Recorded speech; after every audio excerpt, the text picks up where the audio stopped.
Hey everyone, Tera Roberts here with FantasyPros, bringing you another round of 10 players to cut. Before we get started, please make sure that you like this video and subscribe to FantasyPros across all platforms so that you don't miss out on our daily content. Now let's go ahead and jump right in with players to cut from 12 and 14 team leagues. First up, Bryan Edwards. It was a horrible week for the Raiders' 2020 draft class. They had 2 first-round picks in that draft and selected Henry Ruggs and Damon Arnette. Ruggs was released last week after he was involved in a horrific car accident. Damon Arnette also ended up being released after a video surfaced on social media of him yielding a gun and threatening someone. With the release of Henry Ruggs, Bryan Edwards figured to see an expanded role. But not only did that not happen, he literally had his worst game of the entire year. He only had 4 targets against the New York Giants and had 0 receptions. The Raiders signed DeSean Jackson, trying to add a vertical element to replace the speed of Henry Ruggs. Jackson is one of the best vertical threats in the league, but he is also 35 years old and has not played more than half a season since 2018. But technically speaking, he should be fresh at this point, especially considering that he only had 15 targets in 7 games with the Rams.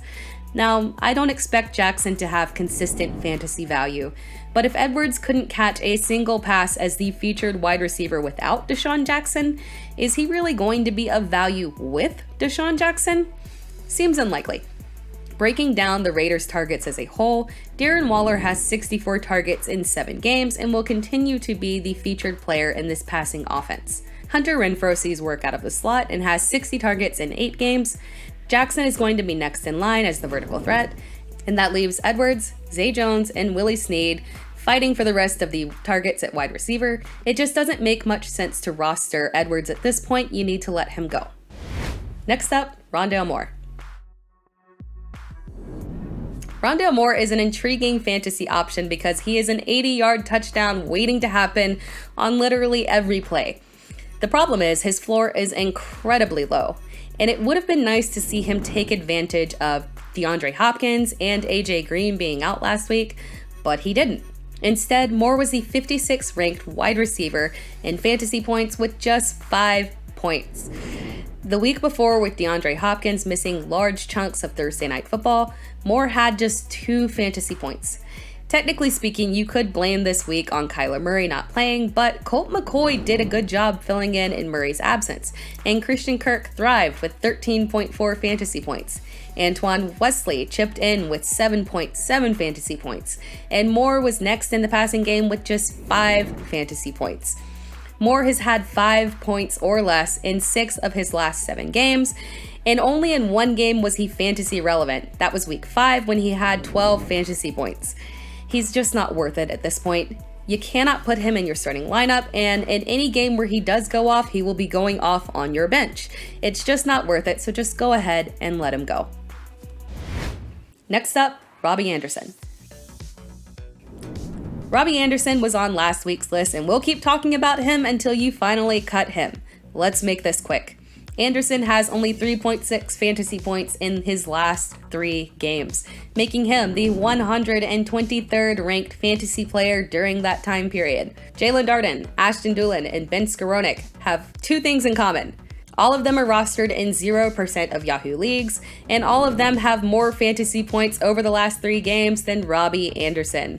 Anderson, on the other hand, is rostered in 40% of Yahoo leagues and 56.9% of ESPN leagues.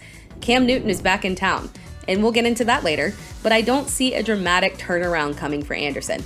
We need to let him go. Next up, Laviska Shenault. Laviska Shenault is a repeat offender on this list. Shenault has 4 targets in each game he has played since the bye week, and the result has been just 7 fantasy points over his last 2 games. Marvin Jones has not been much better with 10 fantasy points, but at least he has 13 targets. Jamal Agnew and Dan Arnold are settling in as the featured weapons in these offense, with Jones sprinkled in, and Shenault just isn't a factor. It doesn't make much sense, but this is the Urban Meyer offense at the moment, and it makes little sense to roster Shenault until Urban Meyer changes his offense or the Jaguars change their head coach. Next up, Kenneth Gainwell. This one is particularly painful because it looked like Gainwell was going to have an expanded role within this Philadelphia offense. Instead, Jordan Howard has emerged as the back-to-roster within Philadelphia. It's wild, but it's the reality that we are facing. Howard has 29 carries for 128 yards and 3 touchdowns in his last 2 games. In those games, he is averaging 15.4 fantasy points, and he is the 11th ranked running back. It's wild, but unfortunately that has not left much of a role for Kenneth Gainwell. He only has 9 fantasy points in each of his last 2 games combined, and he is the 58th ranked running back over those 2 games. It just doesn't make sense to roster Kenneth Gainwell, especially with Miles Sanders eligible to return in Week 11, and with Jordan Howard as the featured back in this offense. Howard is likely to retain a role even after Sanders returns, and Gainwell will have an even more diminished role. Next up, Trevor Lawrence. No one expected Trevor Lawrence to have a big game on Sunday against a very tough Buffalo defense, but he only had 118 passing yards and no touchdowns and finished the day with just 5 fantasy points. That marked the 5th time this season that Lawrence has finished the week as the 20th ranked fantasy quarterback or lower.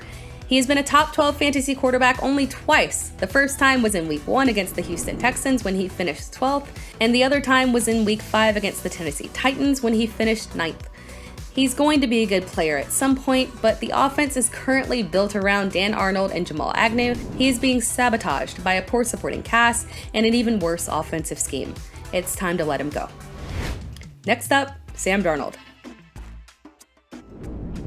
There was some hope that Christian McCaffrey returning to the lineup would help Sam Darnold regain his early season form. One game may be a little too early to abandon that hope, but McCaffrey saw 18 touches on Sunday, and the results for Darnold were not good. Darnold finished the day with just 5 fantasy points. He was the 29th ranked fantasy quarterback, and on top of that, he suffered an injury that is likely going to keep him out for multiple weeks. And on top of that, Cam Newton has returned to Carolina with what seems like pretty serious money. This might be the last week of the season that we see Sam Darnold.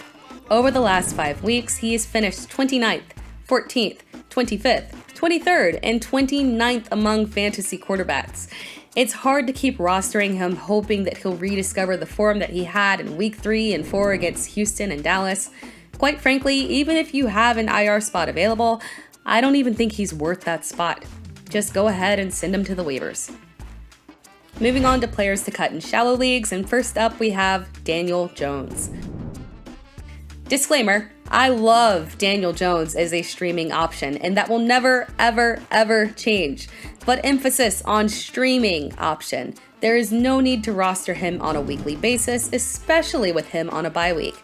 One of the advantages of shallow leagues is that you can put players on waivers during their bye week and have a realistic chance of still finding them when they're ready to come back from the bye. I think that Jones is that type of player. He is only the 17th ranked fantasy quarterback with 16.53 fantasy points per game. He has a bye this week, and I don't think that many fantasy managers are going to be rushing to pick him up because in Week 11 he plays Tampa Bay, so you have plenty of time to pick him up again. Next up, Jeremy McNichols. There are some positives and negatives to take away from the game against the Los Angeles Rams. Jeremy McNichols figures to have a bigger role when the Titans are behind and have to throw the ball more. That was not a good game for him in that regard. The Titans had a 21-3 lead at the half, and their biggest deficit of the game was 3 points. In a game where the script was not set up for him to see a ton of touches, he did see 7 rushes for 24 yards and 3 receptions for 11 yards. That's enough to hold on to him in deeper leagues and continue to hope for better outcomes when the Titans are not gifted with a defensive touchdown in a drive that literally starts on their opponent's 2-yard line due to another turnover. But in shallow leagues, the problem is Donta Foreman and Adrian Peterson. Foreman saw 5 carries for 29 yards. Peterson saw 10 carries for 21 yards and a touchdown. Peterson also had a target, a reception, and 5 yards in the passing game. It is quite possible that this just evolves into a running back by committee where no one sees more than 10 touches until Henry returns. If that is the case, McNichols is not going to be much of a threat to score a touchdown. The other 2 backs are just bigger and better for goal line work. He is going to be a receiving back that sees 3 to 5 targets per game and 7 to 9 rushing attempts. That's probably not enough volume to warrant playing him if you're in a shallow league.